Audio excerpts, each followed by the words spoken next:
जब सेना को फ्री हैंड मिलता है तो तबाही मुरीद के बहावलपुर और लाहौर जैसी होती है। ऑपरेशन सिंदूर की अगर बात करें तो देखिए, इसकी सफलता पर वायुसेना प्रमुख के बाद अब आर्मी चीफ का एक तगड़ा बयान भी सामने आया है। ऑपरेशन सिंदूर सिर्फ एक मिशन नहीं है, बल्कि आतंकी मुल्क पाकिस्तान को सबक सिखाने के लिए शतरंज खेलने जैसा था। कभी भारतीय सेना चेकमेट करती थी तो कभी पाकिस्तान चीनी चाल चल रहा था। लेकिन आर्मी चीफ ने बताया कि फ्री हैंड मिलने की वजह से महज कुछ ही घंटों में पाकिस्तानी जो आतंकवादी हैं, उनके सारे प्यादे एक एक करके आउट हो गए और आसिम मुनीर घुटनों पर आ गया। And of Sindoor, what we did, we played chess. Now, what does it mean? It means we did not know what is the next move the enemy is going to take and what are we going to do. Pakistan में तबाही की गवाही अब सेना प्रमुख दे रहे हैं। कैसे ऑपरेशन सिंदूर कारगर साबित हुआ, कैसे एक रात में ही आतंकियों के ज्यादातर ठिकाने तबाह हो गए, उसके पीछे सिर्फ और सिर्फ आत्मविश्वास और एक्शन लेने की पूरी छूट का नतीजा रहा। And this is the first time which RM has also said, I think enough is enough, and all the three chiefs were very clear, something has to be done. And the free hand was given, of course, that you decide what is to be done. And that is the kind of a confidence with the political directions and political clarity for the first time we saw. दरअसल operation सिंदूर का मकसद पाकिस्तान में मौजूदा आतंकी ढांचे को नष्ट करना था। यानी पाकिस्तान अब तक जिस तबाही को छिपा रहा था, उसकी गवाही खुद सेना प्रमुख दे रहे हैं। अब सबसे बड़ा सवाल यही कि आखिर भारत पाकिस्तान संघर्ष में किसकी जीत और किसकी हार हुई। इसका जवाब army chief general Upendra Dwivedi ने दिया और पाकिस्तानियों को सच्चाई बता दी। क्योंकि भारतीय सेना से बुरी तरह पिटने वाले आसिम मुनीर जब युद्ध विराम के बाद पाकिस्तानी आवाम के जुबानी हमलों से पिटने लगा, तो शहबाज शरीफ ने उसे फील्ड मार्शल की उपाधि दे दी और यहीं से वो अपनी जीत का ढिंडोरा पीटने लगा। If you ask to a Pakistani whether you lost or won, you say, my chief has become field marshal. We must have won only. That's why he has become field marshal. General Dwivedi ने इस comment के जरिए पाकिस्तान सेना प्रमुख आसिम मुनीर को field marshal बनाए जाने पर तंज कसा और किस तरह पाकिस्तान में युद्ध के दौरान नैरेटिव चलाया गया, उसे भी एक्सपोज कर दिया। उन्होंने कहा, पाकिस्तान में सोशल मीडिया पर नैरेटिव चलाया गया, पाकिस्तानी सेना ने जनता को भरोसे में लिया, मुनीर की तरफ से दिखाया गया कि वो जीता। लेकिन सच्चाई यही है, पाकिस्तान को मुंह की खानी पड़ी और सच को गुमराह करना मुनीर के लिए इतना भी आसान नहीं था। घाटी में आतंकियों के खिलाफ सेना का सबसे बड़ा ऑपरेशन चल रहा है। कुलगाम से किश्तवाड़ तक सुरक्षा बल आतंकियों को खोज खोज कर जहन्नुम पहुंचा रहे हैं। कुलगाम में ऑपरेशन अखल 10 दिन से लगातार जारी है। सेना ने 2 आतंकियों को मौत के घाट उतार दिया है, तो वहीं किश्तवाड़ में शनिवार को 26 जगहों पर रेड डालने के बाद दूल इलाके में भी आतंकियों से मुठभेड़ चल रही है, जिसमें हुजबुल के 2 से 3 आतंकियों के छिपे होने की खबर है। इसीलिए सेना ने ऑपरेशन चलाया है, जिससे घाटी में मौजूदा दहशतगर्दों को मौत के घाट उतारा जा सके। ये 2 तस्वीरें देखिए, कैसे कश्मीर में सेना आतंकियों के लिए काल बनी हुई है। कुलगाम में 10 दिनों से ऑपरेशन अखल चल रहा है, तो वहीं किश्तवाड़ में भी दहशतगर्दों के खिलाफ सेना अभियान चला रही है। किश्तवाड़ में सुरक्षा बलों और आतंकियों के बीच मुठभेड़ जारी है। दुल इलाके में सेना के जवानों ने आतंकियों को घेर रखा है। दुल इलाके में सेना को आतंकियों के छिपे होने का इनपुट मिला था, जिसके बाद सेना ने ऑपरेशन चलाया। दोनों तरफ से गोलीबारी चल रही है। हिजबुल के 2 से 3 आतंकियों के छिपे होने की खबर है। पिछले 2 हफ्तों में सेना ने घाटी में 4 बड़े आतंकवाद विरोधी अभियान हुए हैं, जिनमें अब तक 8 आतंकियों को मौत के घाट उतारा गया है। INDI ने वोट चोर के खिलाफ नया युद्ध छेड़ दिया है। राहुल गांधी के नए वीडियो ने चुनाव आयोग के खिलाफ अब उस मुहिम की शुरुआत कर दी है, जिसने जुड़ने की अपील पूरे भारत से की गई थी। इसके लिए कांग्रेस ने votechori.in नाम से एक वेबसाइट और टोल फ्री नंबर जारी किया है। लेकिन हैरत की बात यह है कि सबूतों के साथ लगे आरोप का जवाब तर्कपूर्ण तरीके से देने के बजाय नेताजी लोग बांग्लादेश का शिगुफा छोड़ रहे हैं। It is critical that we expose voter चोरी। इस कैंपेन का पूरा समर्थन कीजिए। Please support this campaign fully. महज चंद सेकंड के इस वीडियो ने राहुल गांधी के पूरे विरोधी खेमे को बेचैन कर दिया है। बेचैनी का आलम ये कि वोट युद्ध को सत्ता पक्ष के लोग बांग्लादेश से जोड़ बैठे। उसको रोकने का काम जो लीडर ऑफ द अपोजिशन, उनकी जो मानसिकता है, इस देश को बांग्लादेश बना देना चाहते हैं। उन्होंने जो क्वेश्चन उठाए हैं चुनाव आयोग के ऊपर, SIR के ऊपर, अब आप समझिए चुनाव बांग्लादेशी वोटर के नाम पर तो होगा नहीं। राहुल गांधी तो लगता है कि न संविधान का ज्ञान है, पागल की तरह करते हैं। संविधान को तो मानिए, सीधा सीधी बोलिए ना कि हमको बांग्लादेशी घुसपैठियों का वोट चाहिए। इसीलिए कांग्रेस ने votechori.in पर लोगों से जुड़ने की अपील की और 9650003420 पर मिस्ड कॉल देकर भी जुड़ने का आह्वान किया। लेकिन सवाल ये, अगर डेटा और आंकड़े इतने ही सटीक है तो लड़ाई कोर्ट में क्यों नहीं लड़ी जा रही? कभी कभी राजनेता अपनी दरियादिली से लोगों का दिल जीत लेते हैं। यूपी के पूर्व मुख्यमंत्री अखिलेश यादव का भी लोगों की मदद करने का एक वीडियो सोशल मीडिया पर जमकर वायरल हो रहा है, जिसमें वो घायलों की मदद करते हुए दिखाई दे रहा है। दरअसल अखिलेश यादव शनिवार की सुबह सैफई से इटावा जा रहे थे, तभी उन्होंने रास्ते में खून से लथपथ 3 लोग दिखे, जिन्हें देखकर अखिलेश यादव ने अपना काफिला रुकवा दिया और उनके पास पहुंचे। उनकी गंभीर हालत देखकर अपनी फ्लीट में मौजूद एम्बुलेंस से तीनों को सैफई मेडिकल कॉलेज भिजवाया। ये हादसा उस समय हुआ जब भरतना के रहने वाले दीपचंद अपनी पत्नी और बेटी के साथ जसवंत नगर जा रहे थे, लेकिन छिमारा के पास उनकी टक्कर एक कार से हो गई और वो लोग गंभीर रूप से घायल हो गए। तीनों सड़क पर तड़प रहे थे कि तभी अखिलेश का काफिला वहां से गुजरा और उन्होंने काफिला रोककर घायलों की मदद की। अखिलेश यादव ने इंसानियत की मिसाल पेश की। उनकी इस मदद की सोशल मीडिया में खूब चर्चा हो रही है। डबल वोटर कार्ड को लेकर चौतरफा घिरे तेजस्वी यादव के बाद अब बिहार के डिप्टी सीएम, आपको बता दें, विजय सिन्हा के नाम पर भी 2 EPIC नंबर होने की बात सामने आई है, जिसके बाद आरजेडी और कांग्रेस हमलावर है। तेजस्वी ने यहां पर विजय सिन्हा समेत पूरे एनडीए पर तगड़ा पलटवार किया है। प्रेस कॉन्फ्रेंस करते हुए तेजस्वी ने बिहार के डिप्टी सीएम विजय सिन्हा के 2 वोटर कार्ड होने यानी 2 EPIC नंबर होने का दावा किया, जिस पर विजय सिन्हा ने भी तत्काल पलटवार कर दिया कि आपके पास 2 EPIC नंबर है, वो भी 2 अलग अलग विधानसभा क्षेत्रों का। एक में एज है 57 और एक में एज है 60। 24 में हमने लखीसराय में नाम जुड़वाने का फॉर्म भरा और विलोपित का फॉर्म उसी समय भरा गया, जिसका ये कागज है। किसी कारण से नाम नहीं हटा। ऑनलाइन चेक करने पर विजय सिन्हा के नाम पर 2 वोटर कार्ड दिखते हैं। पहला लखीसराय का, जिसमें उम्र है 57 साल, जबकि बांकीपुर वाले वोटर कार्ड में उम्र 60 साल है। एक EPIC कार्ड नंबर IF 393933370, वहीं दूसरा एपिक कार्ड नंबर FS08533441 है, यानी सिर की आग हर किसी को झुलसा रही है। बिहार की सियासत में AK-47 की एंट्री हो चुकी है और चुनाव से पहले बाहुबलियों का बोलबाला फिर से दिखाई देने लगा है। बाहुबली अब खुलेआम सत्ता के दरबार में हाजिरी दे रहे हैं। तेजस्वी यादव ने इसे लेकर नीतीश सरकार पर तंज कसा। जो बोला वो सुनकर आपकी भी भौहें तन जाएंगी। 2 दिन 2 बाहुबली और सवाल उठने लगे कि आखिर सत्ता के गलियारों में इनकी एंट्री का मतलब क्या है। ये लोग केवल जो है AK-47 की भाषा समझते हैं और AK-47 घर में मिलता है, वही सरकार घर में पकड़ती है और वही सरकार छुड़वाती है। तेजस्वी ने यह बयान यूं ही नहीं दिया। अब जरा पर्दे के पीछे की तस्वीर देखिए। 2 दिन 2 बाहुबली और मुख्यमंत्री के दरबार में हाजिरी। आखिर सवाल न उठे तो क्यों न उठे। एक तरफ बाहुबली अनंत सिंह की गाड़ी है, जो मुख्यमंत्री आवास से इस रफ्तार में निकली जैसे सीधे जीत का सर्टिफिकेट लेने जाना हो, जबकि दूसरी तस्वीर में बाहुबली आनंद मोहन, जो सीएम आवास से निकले तो मुस्कान काफी कुछ बयां कर रही थी। वैसे भी अनंत सिंह खुद JDU से चुनाव लड़ने का ऐलान कर चुके हैं। नीतीश से मुलाकात के बाद इस पर मोहर भी लग गई है। चुनाव है, कैसे देखता है? चुनाव है तो चुनाव लड़ेंगे। हाँ, किसी पार्टी से तय किया है सर? हाँ, नीतीश जी के पार्टी से। ये वही बाहुबली हैं जिनके घर कभी AK-47 मिली थी, जो चंद दिन पहले जेल से बाहर आए हैं। लेकिन बिहार की राजनीति में यही तो टिकट मिलने का पैमाना है शायद। भारतीय रेलवे ने अपनी रफ्तार और कनेक्टिविटी बढ़ाने की दिशा में एक और कदम आगे बढ़ा दिया है। देश को 3 नई वंदे भारत की सौगात मिली है। बेंगलुरु में एक कार्यक्रम में पीएम मोदी ने इन तीनों वंदे भारत को हरी झंडी दिखाई, जिसका फायदा कर्नाटक के साथ ही महाराष्ट्र, पंजाब और जम्मू कश्मीर को सीधे तौर पर मिलेगा। बेंगलुरु से पीएम मोदी ने जैसे ही इन 3 नई वंदे भारत ट्रेनों को हरी झंडी दिखाकर रवाना किया, देश भर में चल रही वंदे भारत ट्रेनों की संख्या 150 के पार हो गई। ट्रेन को रवाना करने के साथ ही पीएम मोदी ने बेंगलुरु के KSR रेलवे स्टेशन पर इस ट्रेन में बच्चों से संवाद भी किया। बेंगलुरु से पीएम मोदी ने जिन ट्रेनों को रवाना किया है वो है बेंगलुरु बेलगावी वंदे भारत एक्सप्रेस, अमृतसर श्री माता वैष्णो देवी कटरा वंदे भारत एक्सप्रेस और नागपुर पुणे वंदे भारत एक्सप्रेस। ये बहुत हर्ष की बात है। नागपुर से पुणे वंदे भारत ट्रेन शुरू हुई है।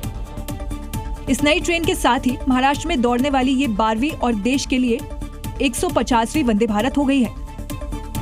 वहीं अमृतसर और श्री माता वैष्णो देवी दरबार कटरा के बीच चलने वाली वंदे भारत ट्रेन एक धार्मिक ट्रेन के तौर पर अपनी अलग ही पहचान बनाने जा रही है, क्योंकि इसके जरिए वैष्णो देवी मंदिर और स्वर्ण मंदिर की दूरी 5.5 घंटे में ही सिमट गई है।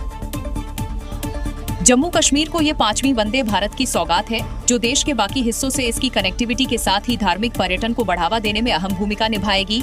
श्री माता वैष्णो देवी दरबार कटरा से अब अमृतसर के लिए डायरेक्ट ट्रेन जो है वंदे भारत, उसकी शुरुआत हो चुकी है। प्रधानमंत्री नरेंद्र मोदी ने वर्चुअली इसे इनॉग्रेट किया है। अमृतसर कटरा वंदे भारत एक्सप्रेस का सफर 5 घंटे 40 मिनट का है।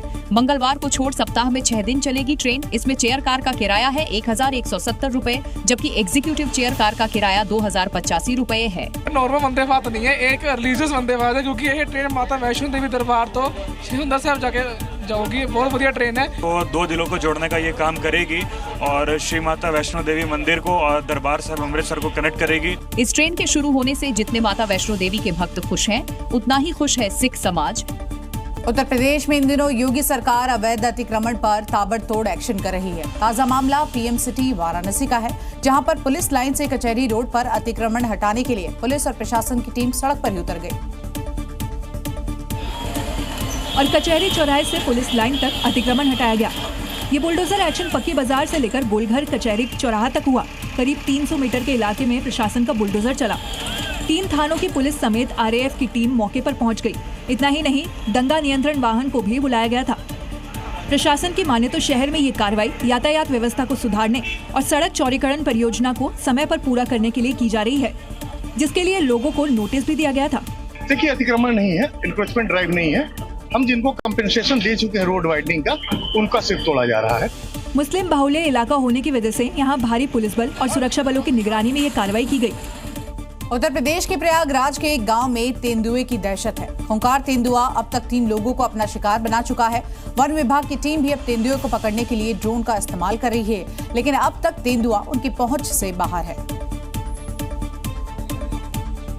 और पूरे गांव में डर का माहौल है, क्योंकि ये तेंदुआ 3 लोगों को घायल कर चुका है। तभी पूरा गांव इकट्ठा है। देखिए कैसे ये तेंदुआ खेतों में घूम रहा है और वन विभाग की टीम इसे पकड़ने के लिए ड्रोन का सहारा ले रही है, ताकि इसे जल्द कब्जे में लिया जाए, जिससे गांव वाले चैन की सांस लें। ये पूरी घटना प्रयागराज के मलखानपुर धनेचा गांव की है, जहां एक तेंदुआ बेखौफ घूम रहा है। पिछले 24 घंटे से पूरा गांव में दहशत है। महिलाएं, बच्चे घरों में कैद हैं। वन विभाग की टीम मौके पर मौजूद है। खेतों में बुलडोजर चलाया जा रहा है। पूरे इलाके की ड्रोन से निगरानी की जा रही है, लेकिन तेंदुआ पकड़ से बाहर है। इस पूरी घटना से ग्रामीणों में गुस्सा है, क्योंकि उनके कामकाज ठप पड़ गए हैं। इसीलिए लोग छतों से इस पूरे नजारे को देख रहे हैं। गुरुग्राम से पुलिस ने एक फर्जी आईएएस को शिकंजे में लिया है। गिरफ्तार शख्स लोगों को आईएएस होकर रौब दिखाकर उनसे रुपए लगातार वसूलता था, लेकिन पुलिस ने इस फर्जी आईएएस को अब गिरफ्तार कर लिया है, क्योंकि अगर इस पर शिकंजा न कसा जाता तो ये ऐसे ही लोगों को बेवकूफ बनाकर उनसे पैसे वसूलने का काम जारी रखता। ऑरेंज कलर की टी-शर्ट पहने इस शख्स का नाम है जयप्रकाश पाठक। इसकी उम्र 31 साल है और सिर्फ 12वीं तक ही पढ़ाई की है, लेकिन इसका कारनामा होश उड़ा देने वाला है।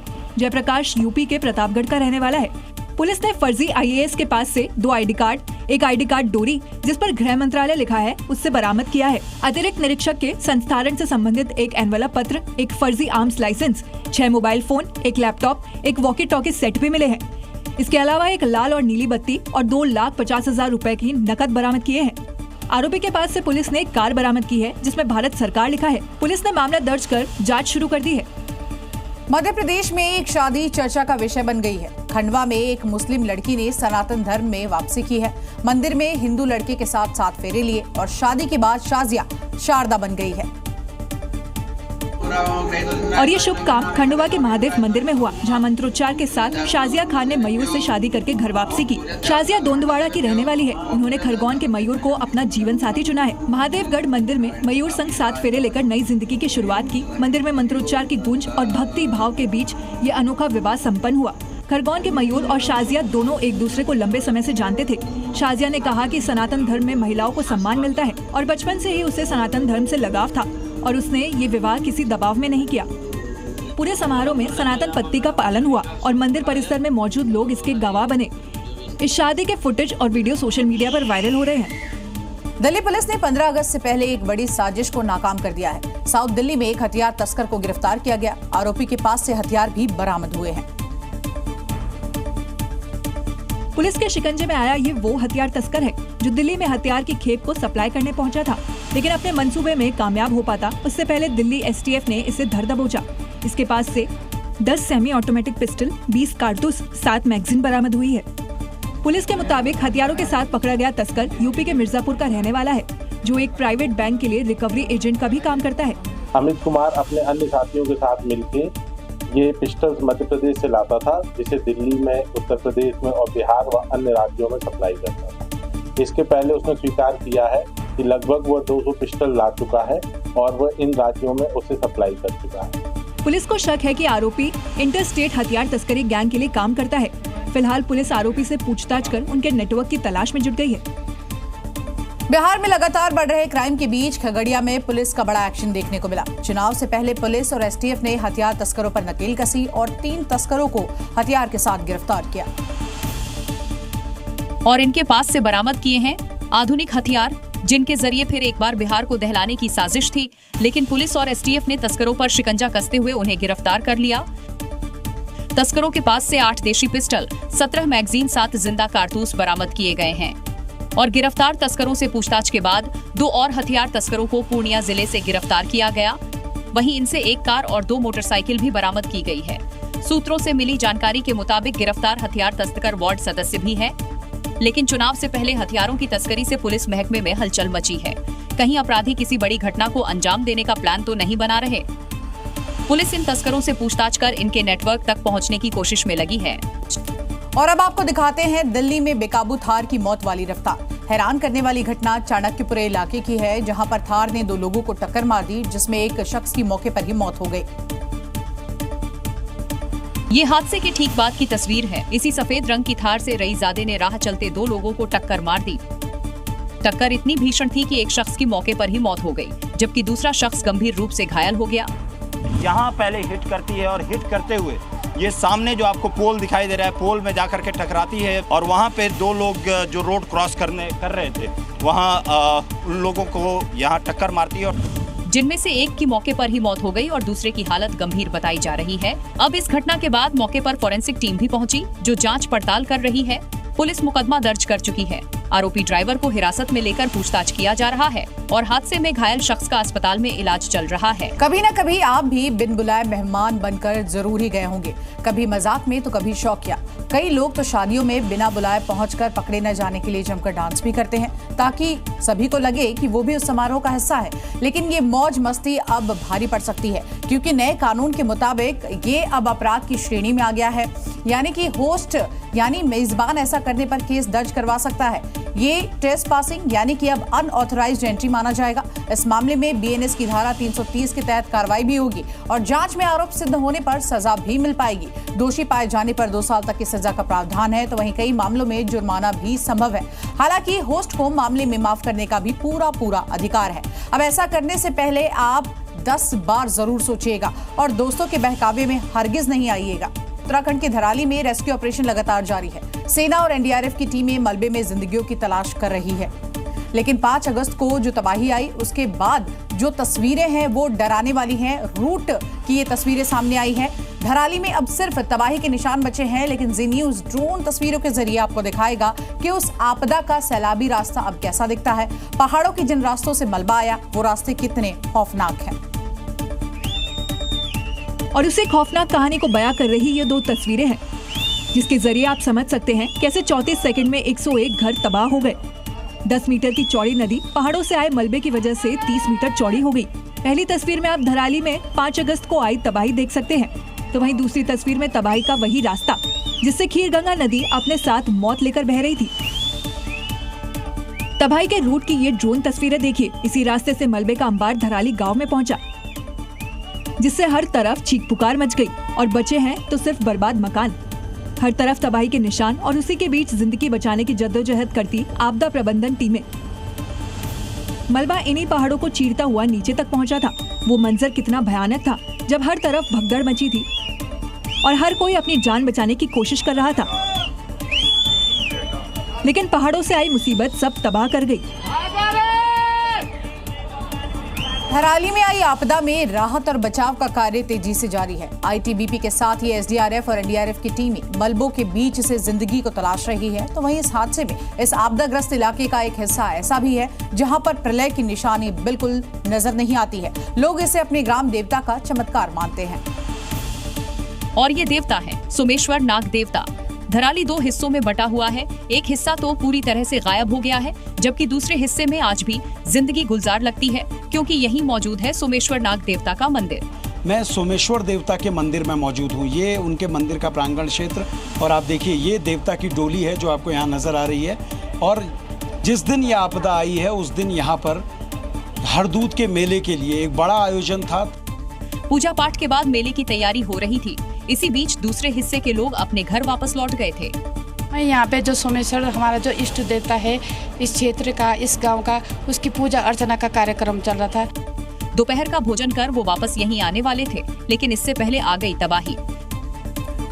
धराली के साथ ही बादल फटने की घटना में हर्षिल में भी भयानक तबाही आई। प्रलय के इस मंजर के पीछे छूटने के बाद अब सांसों को तलाशने का काम लगातार जारी है, जिसमें टेक्निक का भी सहारा लिया जा रहा है। सेना के स्पेशल फोर्स के जवान हर्षिल में लापता सेना के जवानों को ढूंढने के लिए दिन रात ऑपरेशन चला रहे हैं, जिसमें ग्राउंड पेनिट्रेटिंग रडार यानी जीपीआर समेत कई तकनीकों का सहारा लिया जा रहा है। इन मशीनों के जरिए मलबों में दबी हलचल को तलाशा जा रहा है। इस वक्त मैं हर्षिल में मौजूद हूं, और जहां सेना के कैंप में आपदा की वजह से तबाही हुई थी और वहां मलबा बहुत ज्यादा है। कई लोग सेना के हमारे जवान लापता भी हैं, उनको भी ढूंढा जा रहा है।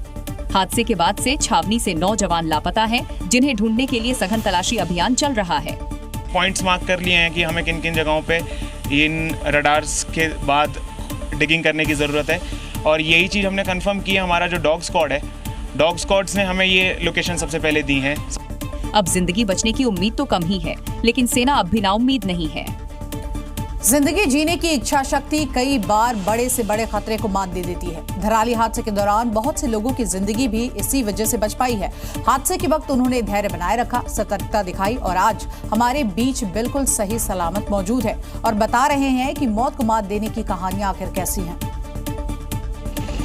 हादसे वाली जगह पर लगातार जारी रेस्क्यू के बाद बड़ी संख्या में लोगों को मातली हेलीपैड पर सुरक्षित पहुंचाया गया है। यहां पहुंचने वाले लोगों के चेहरे पर सही सलामत बच जाने का भाव साफ नजर आ रहा है। ये वो लोग हैं जिन्होंने हादसे वक्त पेड़ पर चढ़कर अपनी जान बचाई। जैसे हमने सिटी की आवाज़ सुनी, उसके बाद वहाँ से फिर ऐसे आया वो फिर धुआं, मतलब हमारे पैरों में पत्थर आया। हम फिर पेड़ में चले, फिर सेब के पेड़ में। हम बाहर के लिए भाग रहे थे तो हमारे आगे बड़ा सा बुलडोजर पत्थर गिरा। उसके बाद मैं थोड़ी देर पेड़ पे रहा, पेड़ पे निकल थोड़ी देर जब पानी थोड़ा कम हुआ तो 1 मिनट के लिए, फिर उसके बाद मैं नीचे उतरा। इन लोगों की जिंदगी जरूर बच गई है, लेकिन आपदा ने इनसे बहुत कुछ छीन भी लिया है। धराली और हर्षिल दोनों ही इलाकों में बचाव और राहत अभियान तेजी से चल रहा है। अब रेस्क्यू मिशन को नई रफ्तार देने के लिए सेना का C-295 ट्रांसपोर्ट एयरक्राफ्ट भी मदद लेकर पहुंच चुका है। ये तस्वीरें आज सुबह की है, जब आसमान में उड़ता हुआ एक खास विमान धरासू एयर स्ट्रिप पर उतरता है तो रेस्क्यू मिशन में एक नई उम्मीद जिंदा होती है। C-295 ट्रांसपोर्ट एयरक्राफ्ट राहत और बचाव के लिए जरूरी सामग्री, प्रशिक्षित जवान और तकनीशियन लेकर पहुंचा। वहीं दूसरी तरफ धराली में रेस्क्यू ऑपरेशन तेजी से चल रहा है। जवान और स्थानीय प्रशासन की टीमें लगातार इन इलाकों में फंसे लोगों को निकालने, खाने पीने का सामान पहुंचाने और अस्थायी ठिकाने बनाने में जुटी है। ये मिशन सिर्फ राहत पहुंचाने का नहीं, बल्कि बाढ़ के बाद सामान्य जीवन बहाल करने का है। लिहाजा धराली को बचाने के लिए हर संभव तरीके अपनाए जा रहे हैं, ताकि हर जरूरतमंद तक मदद समय पर पहुंचे। और अब बिहार के भागलपुर से तबाही की तस्वीरें सामने आने लगी है। गंगा नदी अपने रौद्र रूप में है और किनारे बसे घरों को लगातार निगलते जा रही है। नवगछिया इलाके में हालात अब बेहद गंभीर हैं। गंगा ने ऐसा तांडव मचाया है कि पक्के मकान भी चंद सेकंड में जमींदोज हो गए। जिस घर को बनाने में सालों लग जाते हैं, वो आशियाना ताश के पत्तों की तरह भरभरा कर नदी में समा गया। लोग बेबस खड़े देखते रह गए, वीडियो बनाते रह गए और उनका सपना नदी में बह गया। 2022 वाला स्थिति होना प्रसुया। नवगछिया में दर्जनों घर कुछ इसी तरह से अब तक कटाव की चपेट में आ चुके हैं। सैकड़ों लोग बेघर हो गए हैं और हालात लगातार बिगड़ते जा रहे हैं। आरा में तबाही के बाद अब भागलपुर। ऐसे में बड़ा सवाल ये है कि हर साल होने वाले इस कटाव से निपटने के लिए पुख्ता इंतजाम आखिर कब किए जाएंगे। पूरा गांव घुसी